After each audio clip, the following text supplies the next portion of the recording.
히브리서 하나님의 제사장 멜기세덱 7장. 멜기세덱은 살렘 왕이며 지극히 높으신 하나님의 제사장이었습니다. 그는 여러 왕을 무찌르고 돌아오는 아브라함을 만나서 축복했습니다. 아브라함은 담례로 전리품의 10분의 1을 그에게 바쳤습니다.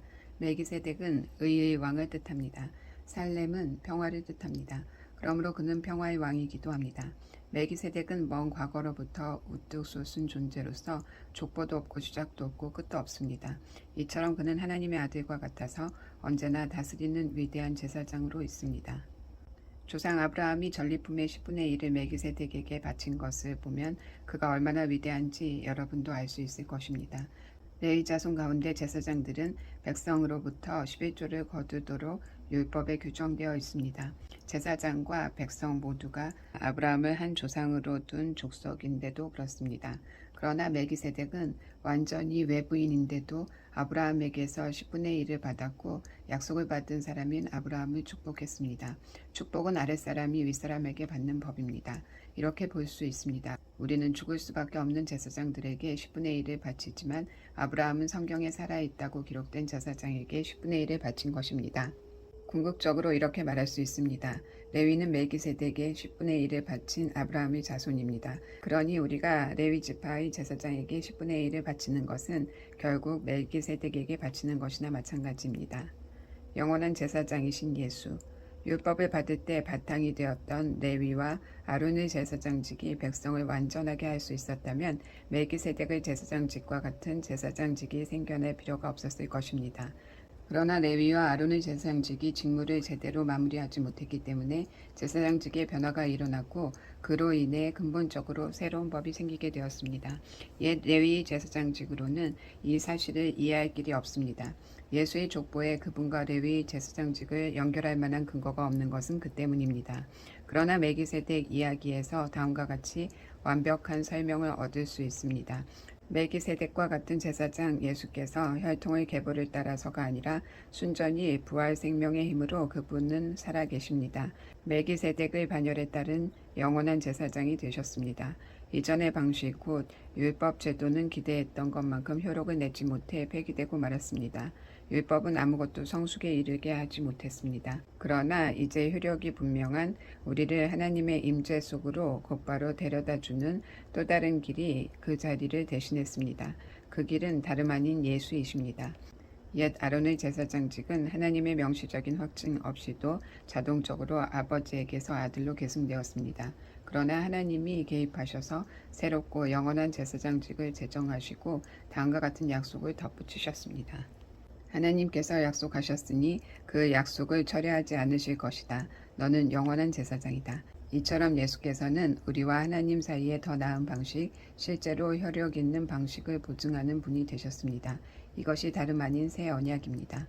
전에 제사장이 많았던 것은 한 사람이 죽으면 다른 이가 대신해야 했기 때문입니다. 그러나 예수의 제사장직은 영원합니다. 그분은 지금부터 영원까지 제사장으로 계시면서 자기를 통해 하나님께 나아오는 모든 사람을 구원하시고 언제나 그들 편에서 말씀해 주십니다. 이제 우리에게는 우리의 필요에 완벽하게 들어맞는 한 분 대제사장이 계십니다. 그분은 온전히 거룩하시고 죄가 전혀 없으시며 그 권세가 하늘 높이 하나님 계신 곳까지 이릅니다. 그분은 다른 대제사장들과 같지 않으셔서 우리와 우리 죄를 위한 희생제물을 드리기 전에 매일같이 자기 죄를 위해 희생제물을 드릴 필요가 없으십니다. 그분께서 자기 몸을 희생제물로 드리심으로 영 단번에 그 일을 완성하셨기 때문입니다. 율법은 이를 제대로 해내지 못하는 사람들을 어쩔 수 없이 대제사장으로 세웁니다. 그러나 하나님이 개입하셔서 율법 다음으로 주신 명령은 영원토록 완전하신 아들을 대제사장으로 세웁니다. 새 언약 8장. 요점을 말하면 이렇습니다. 우리에게는 이와 같은 대제사장이 계십니다. 그분은 하나님 오른편에 권위 있게 앉으셔서 하나님께서 세우신 단 하나의 참 성소에서 예배를 주관하십니다. 대제사장에게 맡겨진 임무는 예물과 제물을 바치는 일입니다. 그것은 예수의 대제사장직도 마찬가지입니다. 만일 그분께서 땅에 매여 계신 분이라면 제사장조차 되지 못하실 것입니다. 율법에 명시된 예물을 바치는 제사장이라면 이미 많이 있어서 그분을 필요로 하지 않을 것입니다. 이 땅의 제사장들은 하늘에 있는 참성소에서 무슨 일이 일어나는지를 보여주는 단서에 지나지 않습니다. 모세가 하늘에 있는 참 성소를 언뜻 보고 장막을 지으려고 할 때 하나님께서 이렇게 말씀하셨습니다. 너는 산에서 본 모습 그대로 주위에서 짓도록 하여라. 그러나 예수께서 맡으신 제사장 직무는 다른 제사장들이 맡은 직무보다 훨씬 뛰어납니다. 그것은 그분께서 더 나은 계획에 따라 일하기 때문입니다. 만일 첫 번째 계획인 옛 언약이 효력이 있다면 두 번째 계획은 필요하지 않을 것입니다. 그러나 우리가 아는 것처럼 첫 번째 계획에 결함이 있었으므로 하나님께서 이렇게 말씀하셨습니다. 조심하여라. 그날이 오고 있다. 그날에 내가 이스라엘과 유다를 위한 새 계획을 세울 것이다. 내가 그 조상들의 손을 잡고 이집트에서 인도에 나올 때 그들과 세웠던 옛 계획은 내버릴 것이다. 그들이 계약을 지키지 않아 내가 그들에게서 고개를 돌려버렸다. 내가 이스라엘과 싸우려는 새 계획은 종이에 쓸 수도 없고 돌에 새길 수도 없는 것이다. 이번에는 내가 그 계획을 그들 속에서 주고 그들 마음에 새겨줄 것이다. 나는 그들의 하나님이 되고 그들은 내 백성이 될 것이다. 나를 알기 위해 학교에 다니거나 하나님에 관한 5가지 쉬운 가르침 같은 책을 사보지 않는 것이다. 작은 자나 큰 자나 낮은 자나 높은 자나 모두가 나를 직접 알게 될 것이다. 그들의 죄가 영원토록 깨끗이 씻겨지고 너그럽게 용서받음으로 나를 알게 될 것이다. 하나님께서는 자기와 자기 백성 사이에 새 계획, 새 언약을 세우심으로 옛 계획을 폐기 처분하셨습니다. 이제 옛 계획에는 먼지만 쌓이고 있습니다. 가시적 비유인 성소 9장. 첫 번째 계획에는 예배를 위한 가르침과 특별히 고안된 예배 장소가 있습니다. 바깥에 두르는 큰 장막을 세우고 그 안에 등잔대와 상과 하나님께 드리는 빵을 두었는데 이것을 성소라고 했습니다. 그런 다음 휘장을 치고 그 뒤에 작은 내부 장막을 세웠는데 이곳을 지성소라고 했습니다. 거기에는 금으로 만든 분향제단과 금을 입힌 언약궤가 놓여 있었고 언약궤 안에는 만나를 담은 금 항아리와 아론을 쌍난 지팡이와 언약의 2 돌판이 있었고 천사가 날개로 덮는 모양의 속죄소가 언약궤를 덮고 있었습니다. 하지만 지금은 이것들에 대해 이야기할 시간이 없습니다. 이런 것이 갖춰진 뒤에 제사장들이 큰 장막에 들어가 직무를 수행했습니다. 작은 내부 장막에는 대제사장만이 1년에 한 번 들어가서 자기 죄와 백성의 누적된 죄를 위해 피를 제물로 드렸습니다. 이것은 큰 장막이 서 있는 동안에는 백성이 하나님께로 걸어 들어갈 수 없음을 성령께서 시각적 비유로 보여주신 것입니다. 이 제도 아래서 드려진 예물과 제물은 예식과 행위의 문제에 해당할 뿐 문제의 핵심에는 다가가지 못합니다. 백성의 양심을 만족시켜주지 못합니다. 본질적으로 이 제도는 철저히 재정비될 때까지 한시적으로 차용된 제도일 뿐입니다. 하늘의 실체를 가리키는 단서. 그러나 메시아께서 뛰어난 새 언약의 대제사장으로 오셔서 이 창조 세계에 있는 옛 장막과 그 부속물을 지니시고 하늘에 있는 장막인 참 성소로 영단번에 들어가셨습니다. 또한 그분은 염소와 송아지의 피로 드리는 제물 대신에 자기의 피로 값을 치르심으로 영단번에 우리를 자유케 하셨습니다. 동물의 피와 정결 예식도 우리의 신앙과 행위를 실제로 깨끗하게 해준다면 하물며 그리스도의 피는 우리의 삶 전체를 안팎으로 얼마나 더 깨끗하게 해줄지 생각해 보십시오. 그리스도께서 성령을 힘입어 자기 몸을 흠없는 제물로 드리심으로 스스로 훌륭해지려는 부질없는 수고에서 우리를 자유케 하셨습니다. 그리하여 우리는 전력을 다해 하나님을 위해 살 수 있게 되었습니다. 유언은 사람이 죽어야 효력이 발생합니다. 새 언약도 예수께서 죽으심으로 효력이 발생했습니다. 그분의 죽으심은 옛 계획에서 새 계획으로 바뀌었음을 나타내는 표지입니다. 이 죽음으로 인해 옛 의무 조항과 그에 따르는 죄가 폐지되었고 상속인들은 자신들에게 약속된 영원한 유산을 받으라는 부름을 받았으며 그분께서 이 새로운 방식으로 하나님과 그분의 백성을 화해시키셨습니다. 첫 번째 계획을 실행에 옮기는데도 죽음이 필요했습니다.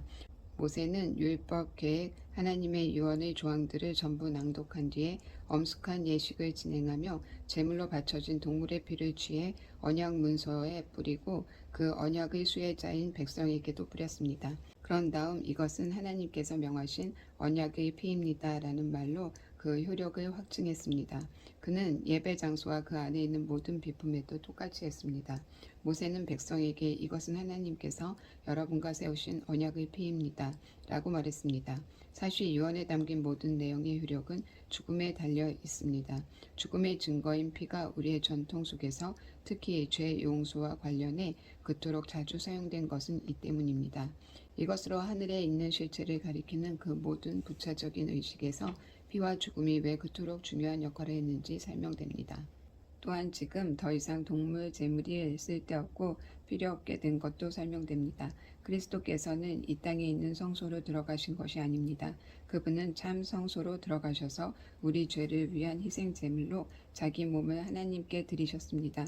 옛 계획 아래 있는 대제사장들은 해마다 동물의 피를 가지고 성소에 들어갔지만 그리스도께서는 그러실 필요가 없습니다. 만일 해마다 성소에 들어가셔서 했다면 그분은 역사가 진행되는 내내 되풀이해서 자기 몸을 드려야 했을 것입니다.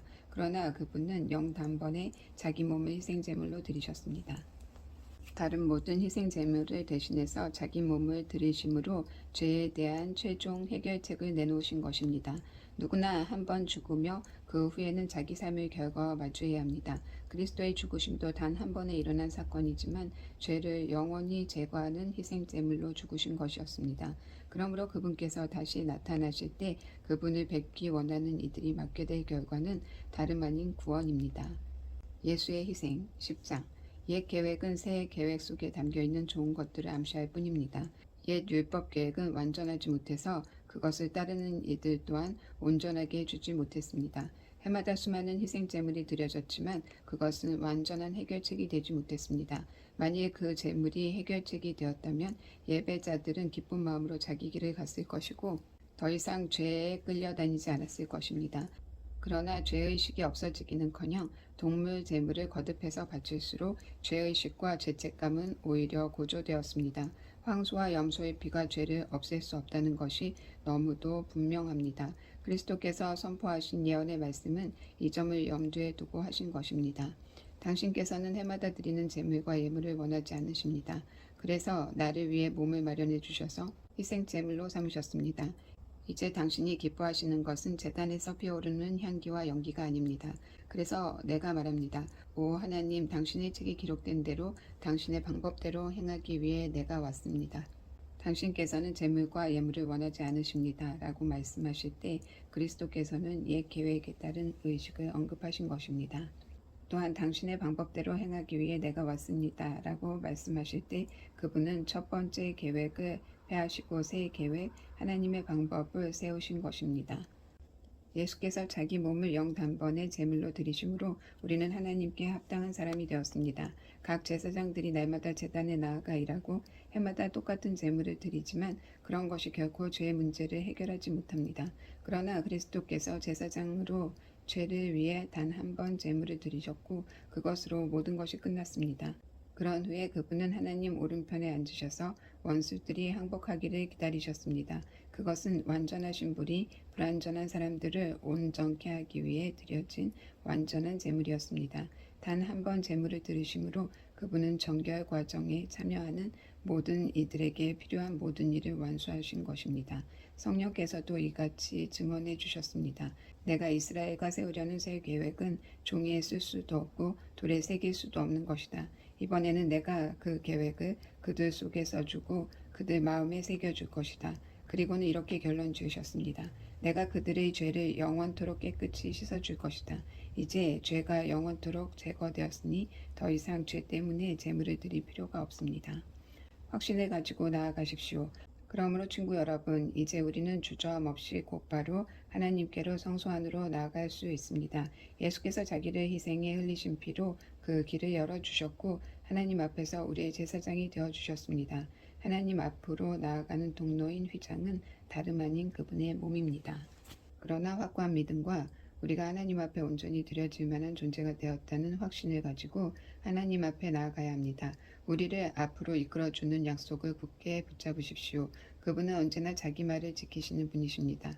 창의적으로 사랑을 권하고 도움의 손길을 펼치십시오. 어떤 이들처럼 함께 모여 예배하기를 폐하는 것이 아니라 서로 격려하여 더 힘써 보이십시오. 중요한 그날이 다가오는 것을 볼수록 더욱 그리하십시오. 우리가 배우고 받으며 이제 알고 있는 모든 진리를 버리거나 외면한다면 그것은 그리스도의 희생을 거부하는 것이며 우리는 혼자의 힘으로 심판을 마주해야 할 것입니다. 그 심판은 맹렬한 것입니다. 모세의 율법을 어긴 자가 받은 벌은 육체의 죽음이었습니다. 하물며 하나님의 아들을 적대하고 자기를 온전하게 해준 희생의 침을 뱉고 가장 은혜로운 성령을 모독하는 자에게는 어떤 일이 있겠습니까? 이것은 결코 가볍게 여긴 문제가 아닙니다. 하나님께서는 우리에게 책임을 묻고 그 값을 치르겠다고 경고하셨습니다. 그분은 아주 분명히 밝히셨습니다. 복수는 나의 것이다. 나는 어느 것 하나 그냥 넘어가지 않겠다. 하셨고 하나님께서 자기 백성을 심판하실 것이다 라고 하셨습니다. 아무도 그냥 통과할 수 없는 것이 분명합니다. 여러분이 처음 그 복음의 빛을 보고 난 뒤에 어떻게 살았는지 기억하십니까? 그 시절은 고난의 시기였습니다. 여러분은 사람들 앞에서 박해와 모욕의 표적이었습니다. 어떤 때는 여러분의 표적이 되고 어떤 때는 여러분의 벗들이 표적이 되었습니다. 여러분의 벗 가운데 며칠 감옥에 갇힐 때에도 여러분은 끝까지 그들 곁을 지켰습니다. 박해하는 자들이 난입해 여러분의 소유를 빼앗을 때도 여러분은 편한 얼굴로 그들이 하는 대로 내버려 두었습니다. 그들이 여러분의 진짜 보물을 어찌할 수 없다는 것을 알고 있었기 때문입니다. 그들의 어떤 행동도 여러분을 괴롭게 하거나 좌절시키지 못했습니다. 그러니 이제 와서 포기하지 마십시오. 그때 여러분은 확신에 차 있었습니다. 그 확신은 지금도 유효합니다. 하지만 약속을 이루려면 하나님의 계획을 붙잡고 끝까지 견뎌야 합니다. 이제 머지않아 그분이 오신다. 언제라도 모습을 드러내실 것이다. 하지만 나와 바른 관계에 있는 사람은 그 변치 않는 신뢰로 인해 살 것이다. 도망치는 자는 내가 기뻐하지 않을 것이다. 우리는 중도에 포기하여 실패할 사람들이 아닙니다. 결코 아닙니다. 우리는 언제나 신뢰함으로 계속 살아남을 사람들입니다.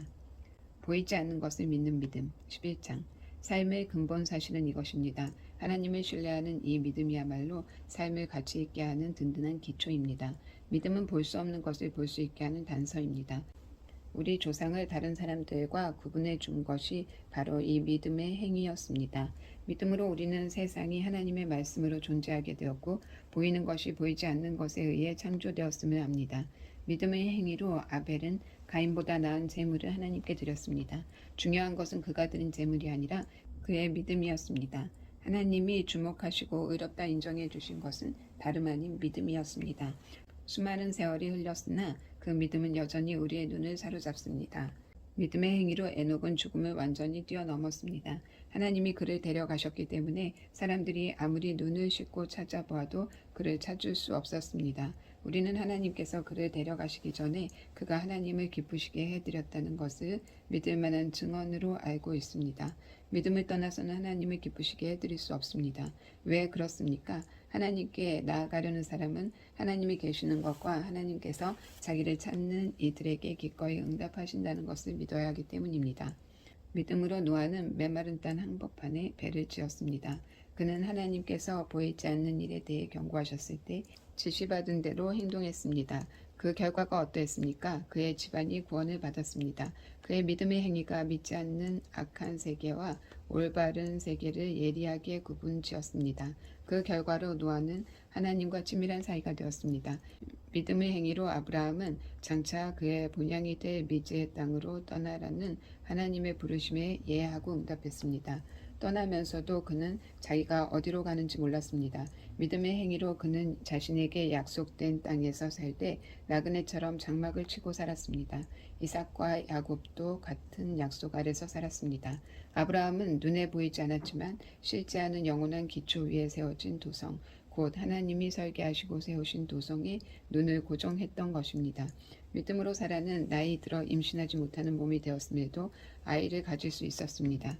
약속하신 분께서 말씀대로 행하실 것을 믿었기 때문입니다. 그리하여 약해져서 죽은 것이나 다름없었던 한 사람의 몸에서 셀 수 없을 만큼 많은 사람들이 난 것입니다. 이 믿음의 사람들은 약속된 것을 아직 손에 넣지 못했지만 믿음으로 살다가 죽었습니다.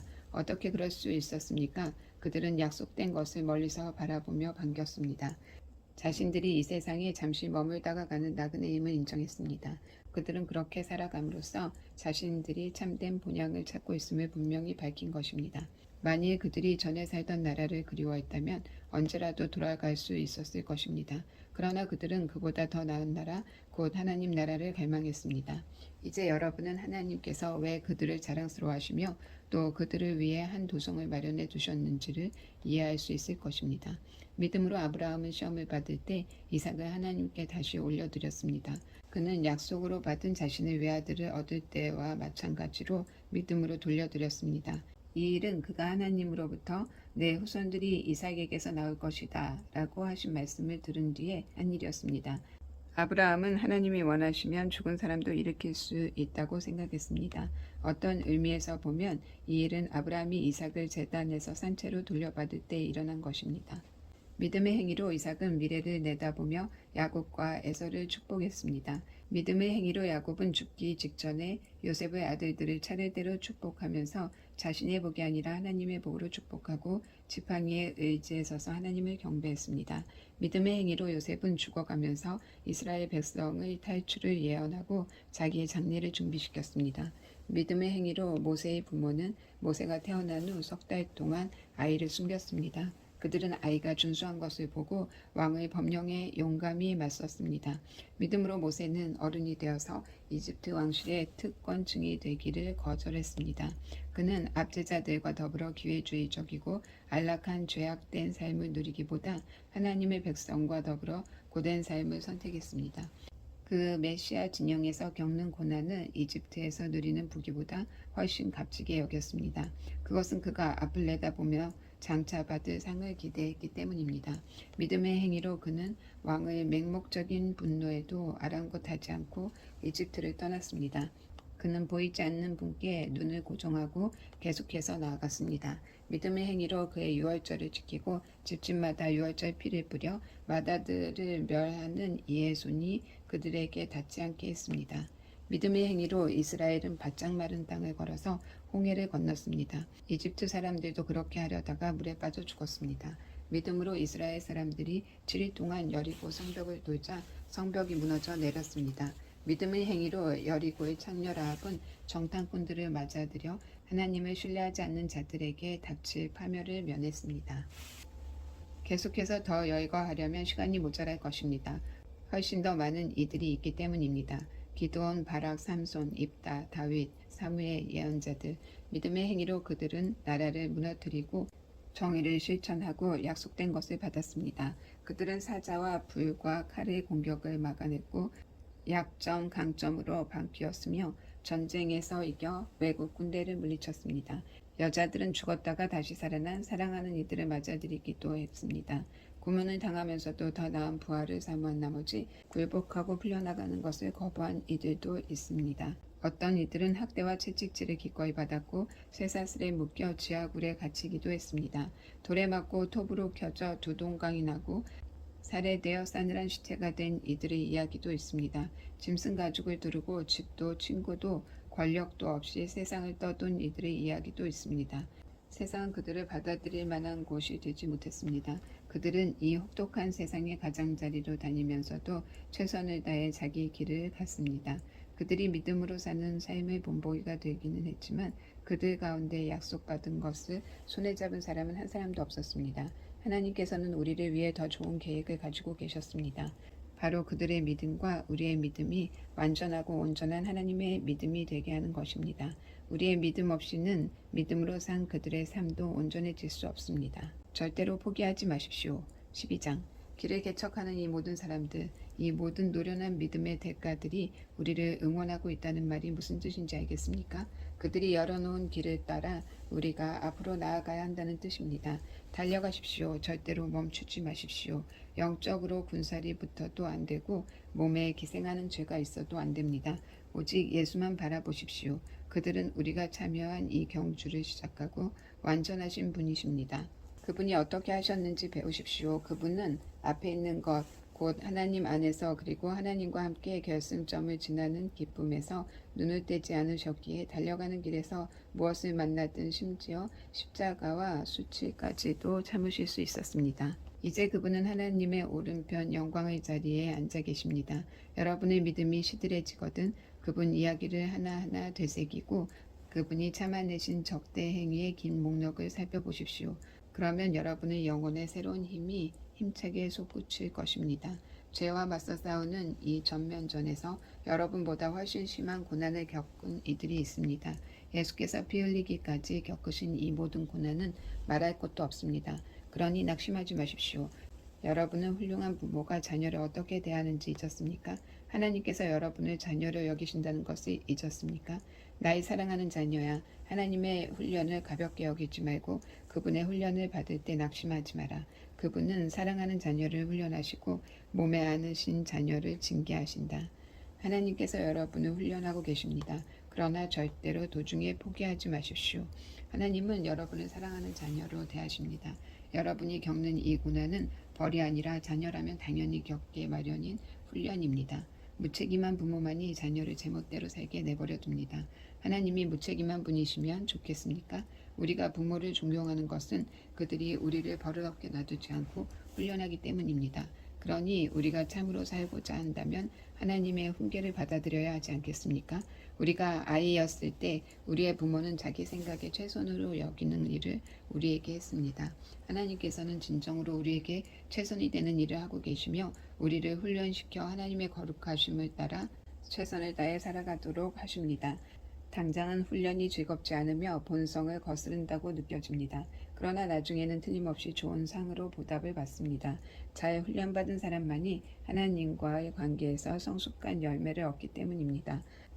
그러니 수수방관하며 빈둥거리지 마십시오. 꾸물거리지도 마십시오. 먼 길을 달려갈 수 있게 길을 정비하십시오. 그래야 발을 헛디뎌 넘어지거나 구덩이에 빠져 발목을 삐는 사람이 없을 것입니다. 서로 도우십시오. 그리고 힘을 다해 달려가십시오. 서로 화목하게 지내고 하나님과 화목하게 지내도록 힘쓰십시오. 그러지 않고서는 하나님을 결코 뵙지 못할 것입니다. 아무도 하나님의 자비하신 은혜에서 떨어져 나가는 일이 없게 하십시오. 쓰디쓴 불평이 잡초처럼 자라고 있지는 않은지 예리하게 살펴보십시오. 엉겅퀴의 한두 포기가 뿌리를 내리면 순식간에 정원 전체를 망칠 수 있습니다. 에서 증후군을 조심하십시오. 잠깐 동안의 욕구 충족을 위해 평생 지속되는 하나님의 선물을 팔아넘기는 일은 없어야 합니다. 여러분도 아는 것처럼 에서는 나중에 자신의 충격적인 행동을 뼈저리게 후회하고 하나님의 복을 간절히 원했습니다. 하지만 때는 이미 늦어서 아무리 울고불고 해도 소용이 없었습니다. 은혜의 말씀에 귀를 막은 자들에게 주는 경고. 여러분은 조상들처럼 화염이 솟구치고 지축이 흔들리는 시내산에 나아가서 하나님의 말씀을 들은 것이 아닙니다. 여러분의 조상들은 천지를 울리고 영혼을 뒤흔드는 말씀을 듣고서 벌벌 떨며 하나님께 멈춰달라고 빌었습니다. 그들은 짐승이라도 그 산에 닿으면 죽을 것이다 라고 하신 말씀을 듣고서 어찌나 무서웠던지 꼼짝도 못했습니다.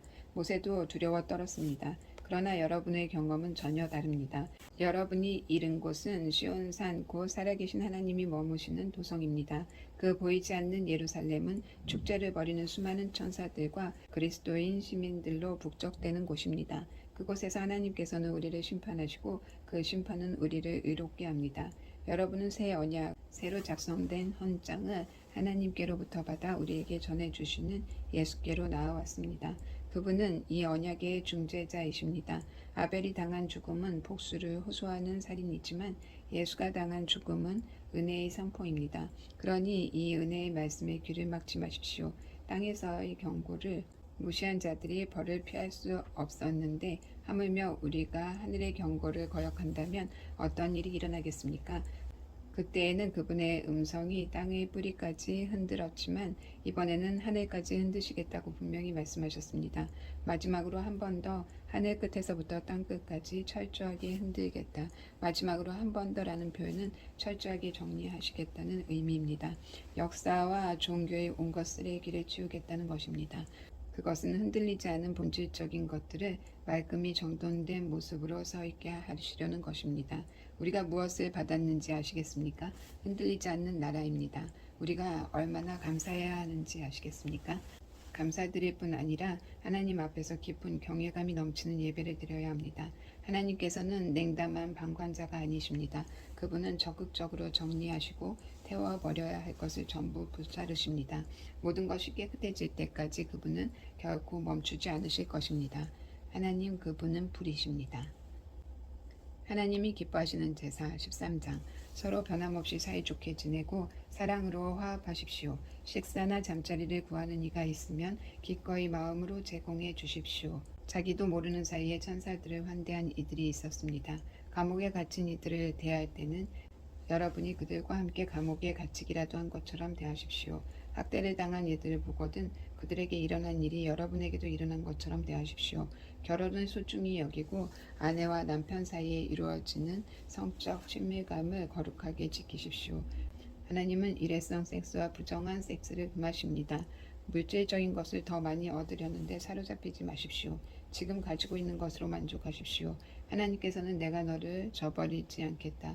너를 떠나지도 않고 버리지도 않겠다 하시며 우리에게 확신을 주셨습니다. 그러므로 우리는 담대한 마음으로 이렇게 말할 수 있습니다. 하나님께서 기꺼이 도우시니 내가 무슨 일이 닥쳐와도 두렵지 않다. 그 무엇이 나를 괴롭힐 수 있으랴.